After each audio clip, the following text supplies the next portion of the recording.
Well, thank you very much. It's an honor to have a friend of mine, a very good friend of mine. We've become friends, actually, through the trials and tribulations of everything. And Mark Rutte, Secretary-General of NATO, highly respected. Every country, almost every country in Europe. I think you can almost take away the almost pretty soon. No. But they all have great respect for the leader, and he is the leader. And we've had some very good discussions today, and things are going along pretty well as regarding Ukraine, Russia. We thought it would be a little bit easier. That's turned out to be tougher than the Middle East. The Middle East was supposed to be the tough one, and we've solved that puzzle, but this one will get solved also. So I want to just say it's an honor to have you, Mark. Thank you very much. Thank you so much for hosting again. And we were texting, I think it was on the day when you were in Israel and in Egypt, this tremendous success you had under your leadership, bringing peace to the Middle East. And then we texted each other and said, and the next big thing has to be Ukraine, Russia. And I want to help, NATO wants to help, my colleagues want to help to basically deliver on your vision of peace in Ukraine. And I really want to thank you for everything you're doing, including breaking the deadlock with Putin, starting the dialogue in February when you came in as president in January, but also for everything you did with NATO. The fact that we are now at this 5%, the huge success in The Hague at the NATO summit, the fact that Europeans are also stepping up when it comes to Ukraine, basically the weapons from the US being delivered to Ukraine, paid for by allies, and the Europeans coming together to discuss how can we sustain Ukraine post the peace deal. All of this is evidence of your leadership of pushing the Europeans and the Canadians to do more, to deliver, and to equalize in spending with the US. So on all of this, and today we will talk more on how we can really bring Ukraine to the next phase and get this terrible war, and all the bloodshed ended. And as you know, we are going to be making a big trip next week. Some of you are going with us. We'll be going to Malaysia, South Korea, and Japan. In South Korea, I'll be meeting with President Xi of China. We'll have a pretty long meeting scheduled. We can work out a lot of our questions and our doubts and our tremendous assets together. So we look forward to that. I think something will work out. We have a very good relationship. But that'll be a big one. We canceled the meeting with President Putin. It didn't feel right to me. It didn't feel like we were going to get to the place we have to get, so I canceled it. But we'll do it in the future.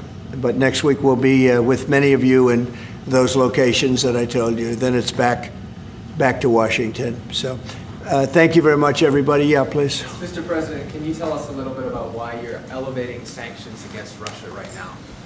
I just felt it was time. We've waited a long time. I thought that we'd go long before the Middle East. And Mark, as you know, we did the Middle East plus 7. So we did 7 different wars from Pakistan and India to so many. Azerbaijan, Armenia, which they said was impossible to do. All these wars I did, and the one that we have left, we have one left. It'll be 9. We have one left, and I think we'll get that done too. I think we're on our way to getting it done. We have to. Mr. President, please. Mr. President, do you have a timeline for when you think this war is going to be over because of your leadership? No, I don't have a timeline. You can't have in war. It's hard to have a timeline. You know, so many things happen in war. Go ahead. What about Tomahawk missiles? Putin is definitely Well, the problem with the Tomahawk that a lot of people don't know, it'll take a minimum of 6 months, usually a year, to learn how to use them. They're highly complex. So the only way a Tomahawk is going to be shot is if we shot it, and we're not going to do that.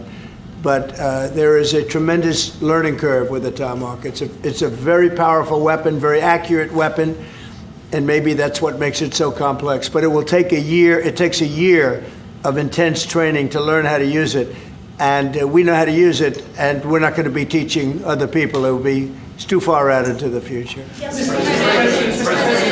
President. I saw, Mr. President, that you said as recently as yesterday that you still believe that Putin wants to enter war. Yeah, then today I do. You took this step to ratchet up the sanctions and put more pressure on him.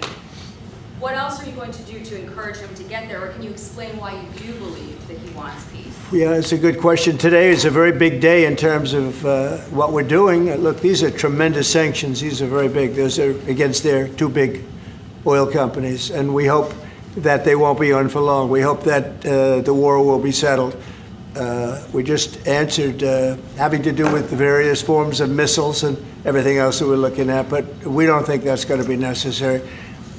We would like to see them just take the line that has been formed over quite a long period of time and go and let's, go home. Last week they had almost 8,000 soldiers killed. Many Russians were killed last week.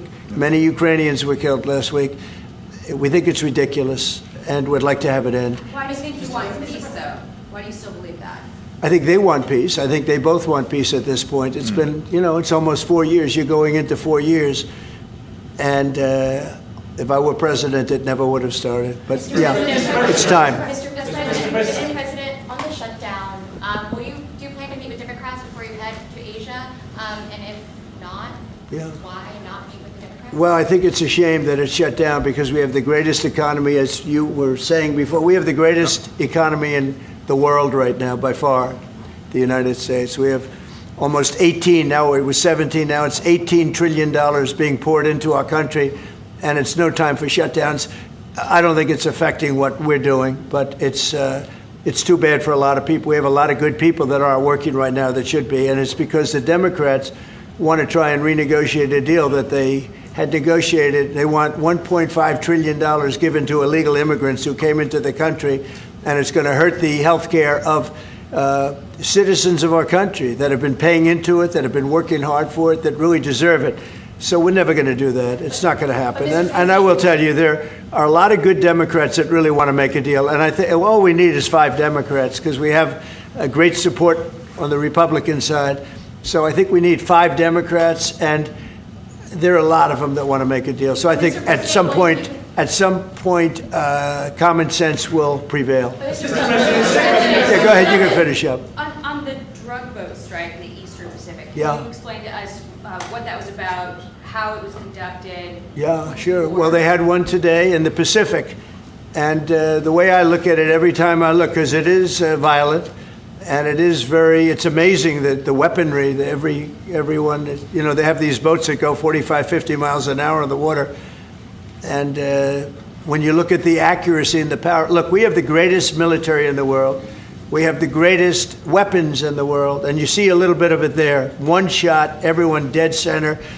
And the only way you can't feel bad about it is you realize that you won't feel badly about it, is you realize that every time you see that happen, you're saving 25,000 American lives. Every one of those boats that gets knocked out is saving 25,000 American lives, not to mention the torn up families all over the country. And whenever I see that, I say to myself, I just saved 25,000 lives. I will say that there are very few boats traveling on the water right now. Actually, that includes fishing boats, that includes any other kind of boat. But there are very few boats traveling on the water. So now they'll come in by land to a lesser extent, and they will be hit on land also. Can you explain? Go ahead, in the back, please. Do you have the legal authority if they do come? Yes, we do. We have legal authority, right? We're allowed to do that. And if we do by land, we may go back to Congress. But this is a national security problem. They killed 300,000 people last year, these drugs coming in. They killed 300,000 Americans last year, and that gives you legal authority. We have a national security, really, I will say this. When you look at the people we're dealing with, and we know them, we know the people coming in, we know the boats, we know everything else, we're allowed to do it. It's in international waters. If we don't do it, we're going to lose hundreds of thousands of people. Now, they'll be coming in by land a little bit more because they're not coming in by boat anymore. There are no boats in the water. There are no more boats. We know the boat almost immediately. It's pretty unusual when you see somebody with a fishing rod and 5 engines on the back of the boat. You don't need that to go fishing. Wait. And we will hit them very hard when they come in by land. And they haven't experienced that yet, but now we're totally prepared to do that. We'll probably go back to Congress and explain exactly what we're doing when we come to the land. We don't have to do that, but I think, Marco, I'd like to do that. You may respond to that if you want.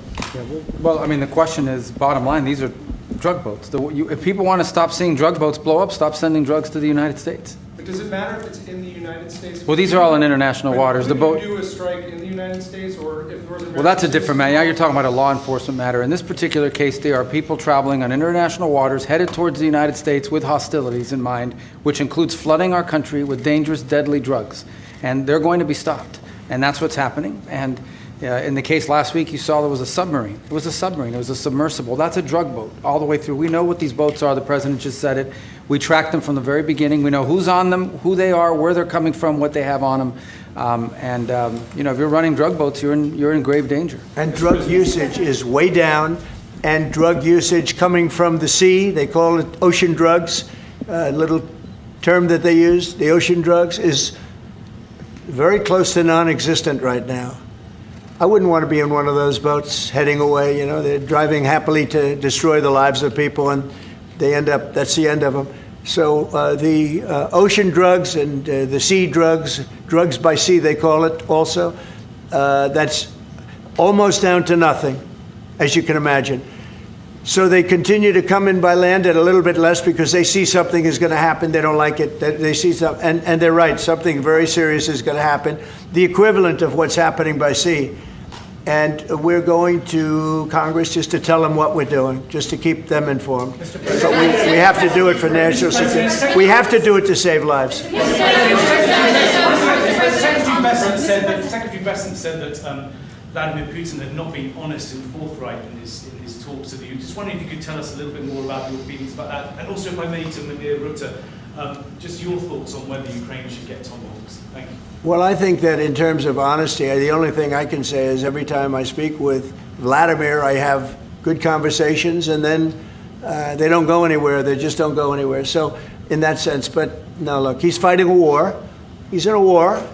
That's two very competent sides, and that's the way war is. You never know with war, but I would say that it's time to make a deal. A lot of people are dying. You know, they're not Americans, but they're people.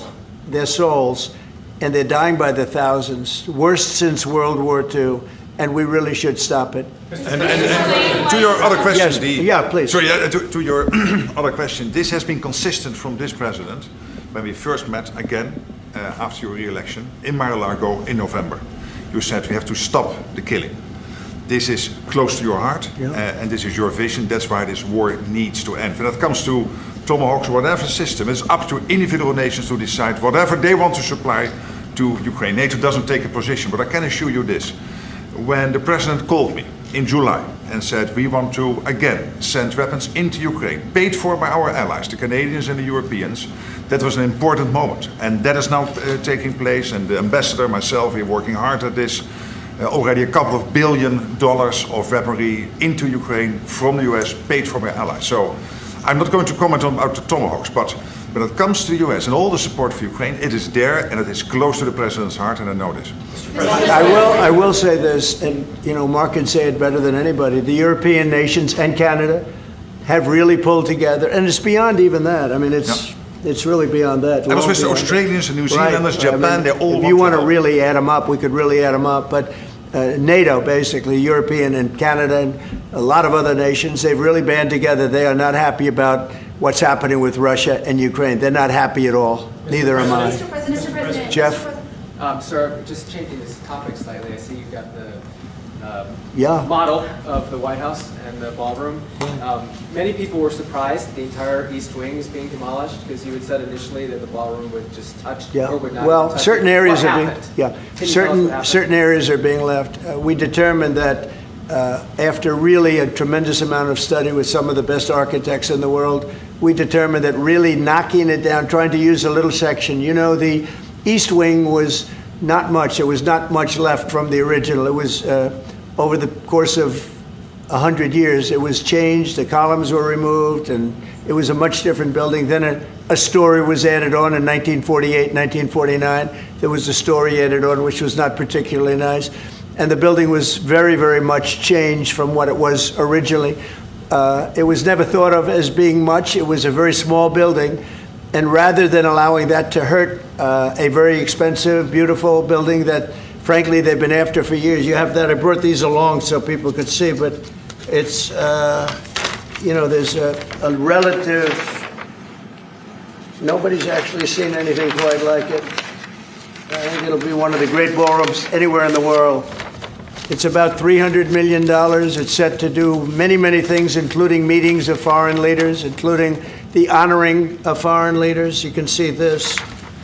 This is a plan. If it's got tables so that you honor a foreign leader, we have a proper space. Right now, we have a space that with tables holds about 79 people.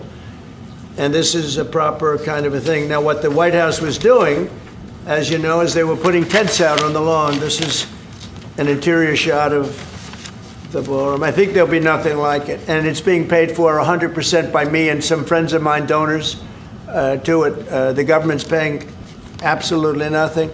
We're also working with the military on it because they want to make sure everything's perfect. And the military is very much involved in this. They want to make sure everything is absolutely beautiful. You can see the kind of interiors that we're talking about. That's an interior of the ballroom. And it's the highest level. And you see it goes beautifully with the White House. I mean, the mix is beautiful. So over the years, many presidents have made changes. This obviously would be the biggest change, but this was something they've wanted for at least 150 years.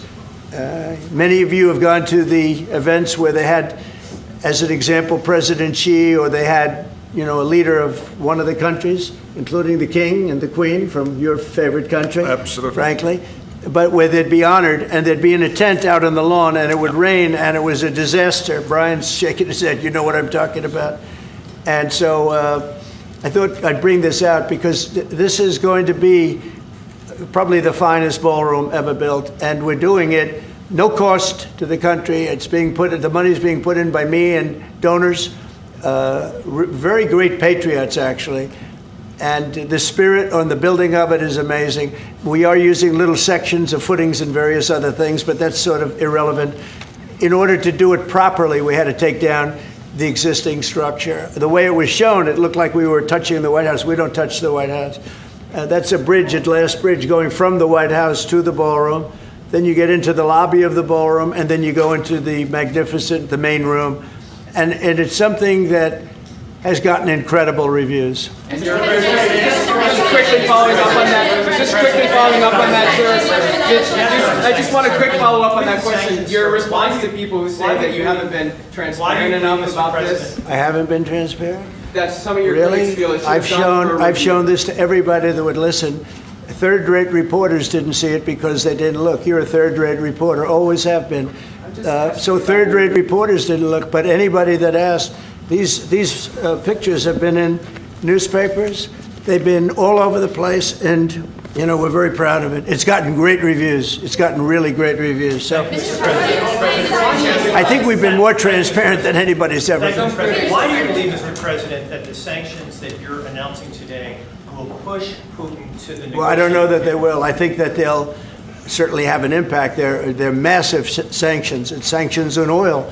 The two biggest oil companies, among the biggest in the world, but they're Russian. They do a lot of oil.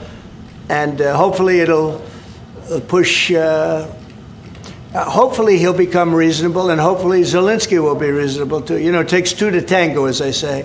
And we're going to find out. They hate each other. These two people hate each other. You know that better than anybody. And it makes it more difficult than it should be. This should be easier to do. But the level of hatred between Zelensky and Putin is very substantial. Could I add one thing? What the president is doing today with these sanctions is putting more pressure, of course, on both parties, in this case on Russia. It's all about changing the calculus, making sure that Putin understands that the president's vision this weekend of having a ceasefire, stop where they are, as you literally said, that this has to be step one now. And for him to really accept that vision and to come to the table. And then you have to put pressure, and this is exactly what he did today. Along with Europe. I mean, Europe, look, they've actually become friends of mine. I think yes. All of them. Yeah. We have a very close relationship, and they want to see it end too. They really want to see it end. But I can say they're totally committed. If this went on for 10 more years, Europe is behind them. They just can't let that happen. You can't let what's been going on. Now, it should have never happened. It would have never happened if I were president. But it did happen. I inherited. This was Biden, a man who was without question, you take a look at the new walkway, the presidential walk of fame, we call it.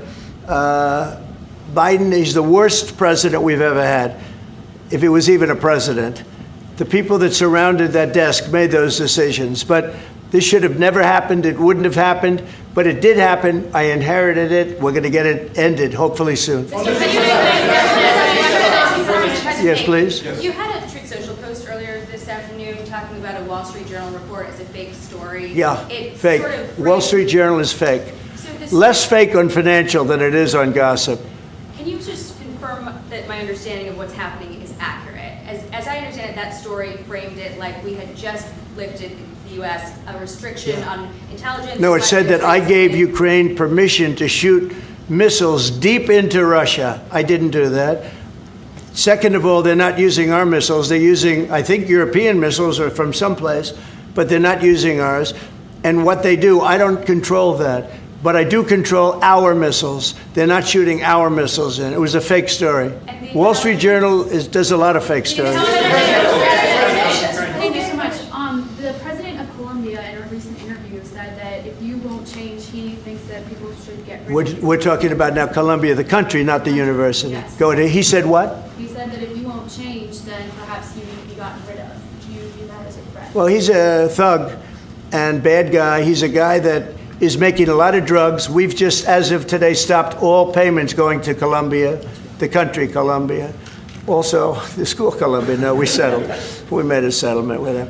But no, he's a thug, and he's a bad guy, and he's hurt his country very badly. They're doing very poorly, Colombia.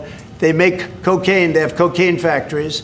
They grow all sorts of crap that's drugs, bad drugs coming into the United States, goes generally through Mexico. And he better watch it or we'll take very serious action against him and his country. His country is, what he has led his country into is a death trap. Please. Has the Secretary-General presented his Ukraine peace plan to you? Are you prepared to be chairman of the Board of Peace? Oh, there is no Secretary-General peace plan. But I'm here for, I really want to correct it because I saw some of that in the media. Of course, many people are thinking how to bring this terrible war to an end and supporting the president in doing that. Why I'm here is to dialogue again with the president how I can be, how NATO, my colleagues and other colleagues in NATO can be of maximum support to get that done. But there is no peace plan on the table. If there is a peace plan, it is what the president said last Friday and Sunday, which is stop where you are, stop the fighting. This is about NATO. We're a very proud member of NATO. We have a great relationship with the countries of NATO. I think made much better by our visit a few months ago when they agreed to 5% instead of 2% of GDP. That was a big concession. I think that was a concession that 2 years ago nobody would have said, even a year ago. Even 9 months ago, before you were elected. Yeah, they would have said that's not possible. Absolutely. And the difference is they're paying 5% as opposed to not paying 2%. A lot of them weren't paying, with the exception of Spain. I think you're going to have to talk to Spain because Spain is not a team player. So other than Spain, everybody's 100%. And you could solve the Spain problem very easily, I think, if you want. Brian, go ahead. The soybean Yeah, go ahead. Then we'll take Brian. Go ahead. The soybean farmers, are they going to be getting support from you soon? And Yeah, well, they do. So what's happened, you could say with that, you could say with beef, with all of it. The beef, the ranchers, let's say, who have done a great job, have lost their shirts for many, many years. They've really been decimated. And I helped them a lot. I put tariffs on things coming in to the country, including beef. And that gave them a chance to finally have a decent industry. We are going to be talking to them. They're great people, but they've been hurt for 25, 30 years. They've been losing because other countries have taken advantage of them.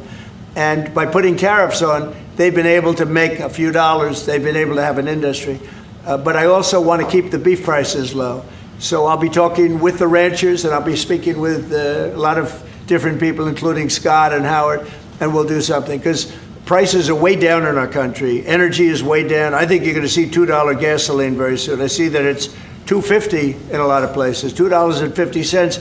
We were heading to $5, $6, and $7 If Biden didn't go back to my policy toward the end, you would have seen, but he didn't go back to the full policy, and he missed the most important thing. So we were up to, we were way up. I think you're going to see $2 gasoline. We couldn't even break that number. That's a big difference. The only cost that's really up is beef, and the fake news only wants to talk about beef. And what I did is I made it possible for those people to survive. They're incredible people.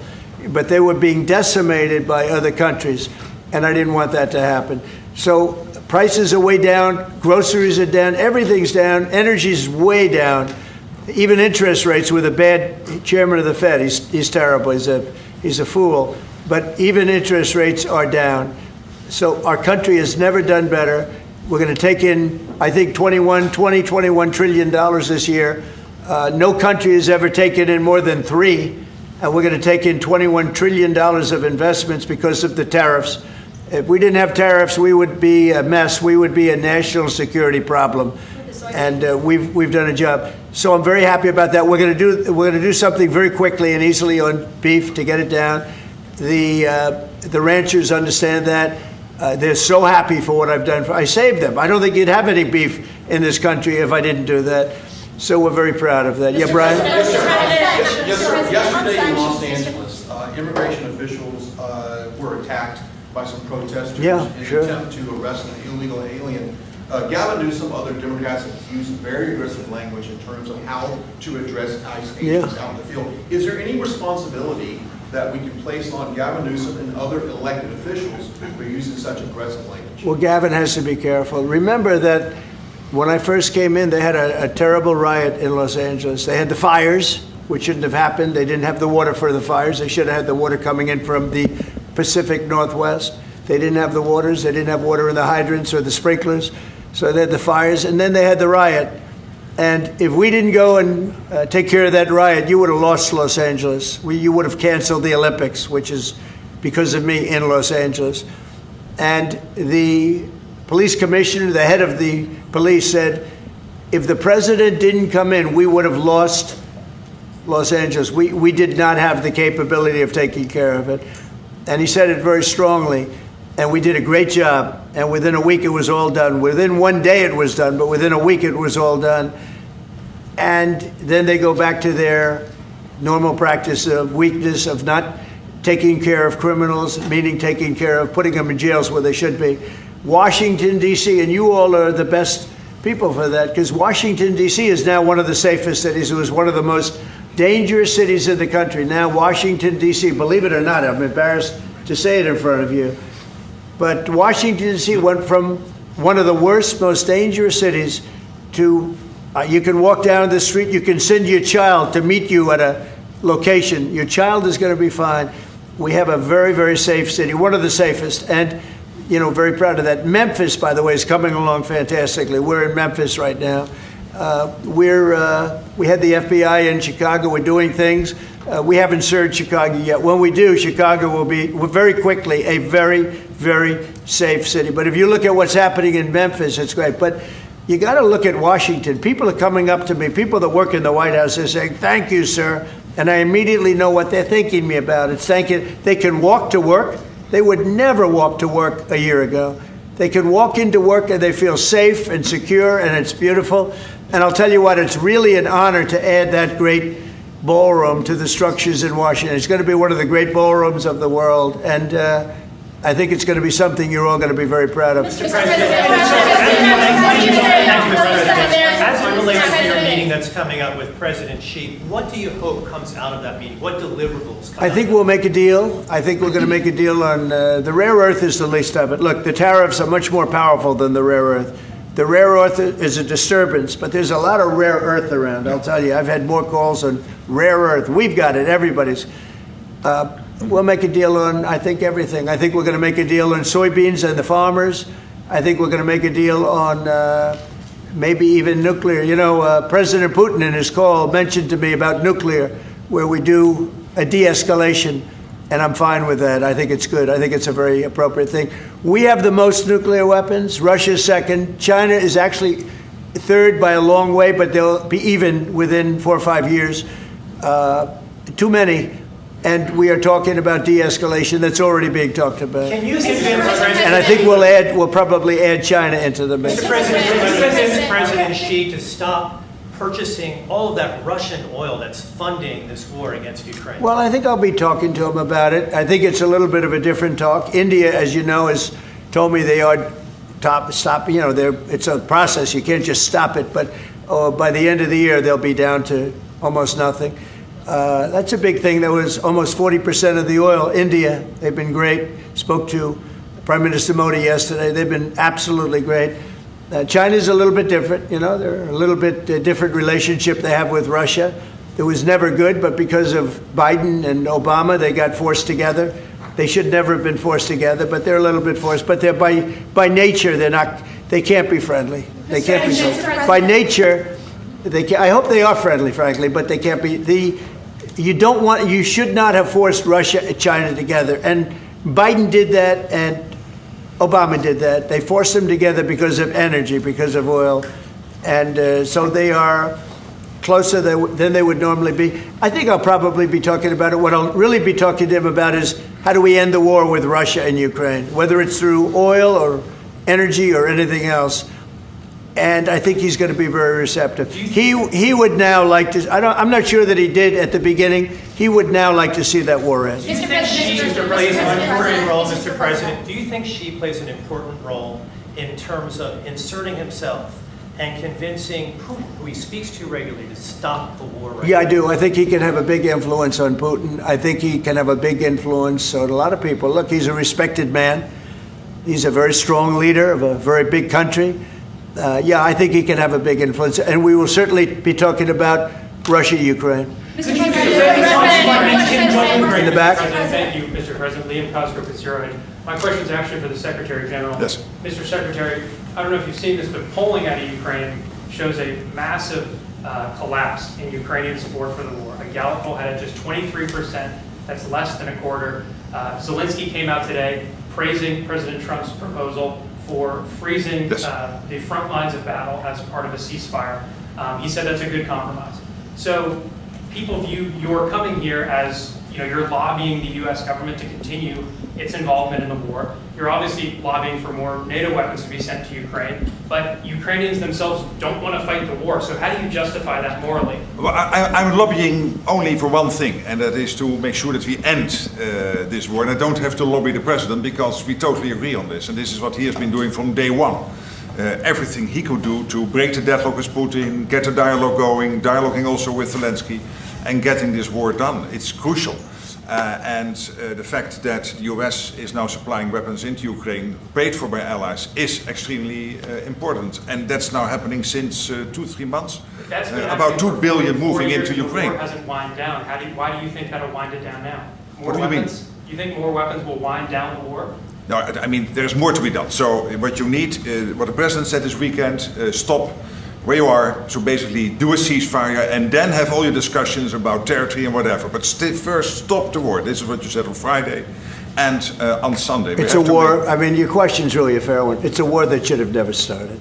And you know how I feel about it. But it's a war ended. that should have never started. And we're not selling any weapons to Ukraine. We're selling them to NATO. Yeah.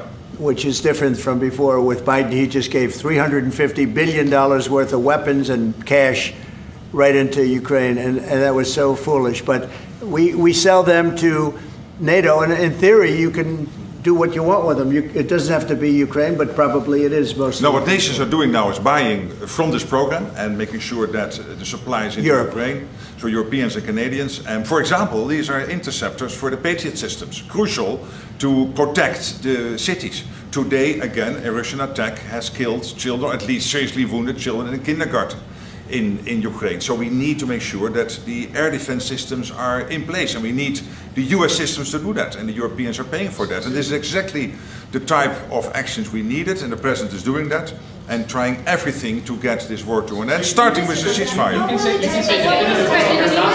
believe that Putin wants to take all of Ukraine? I always felt that way.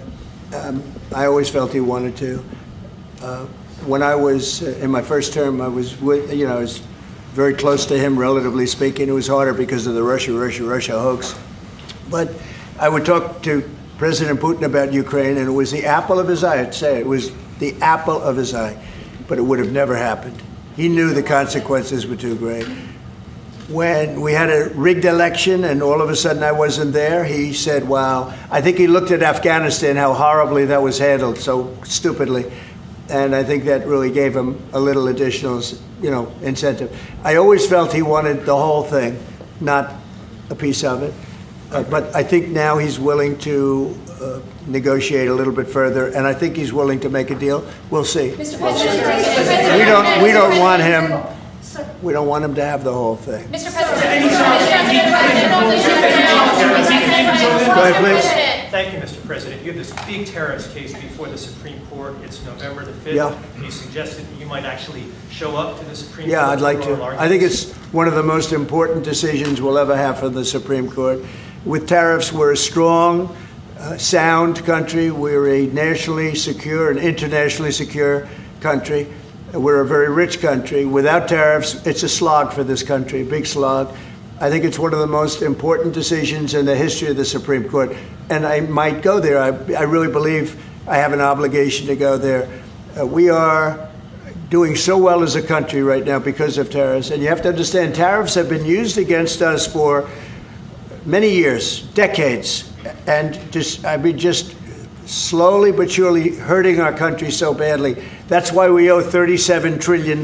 We owe that because other countries have taken advantage of us over many, many decades, And now we're a rich country. We're taking in money like we've never done before. Without tariffs, that would not be happening. And also, I solved, as you know, 8 wars.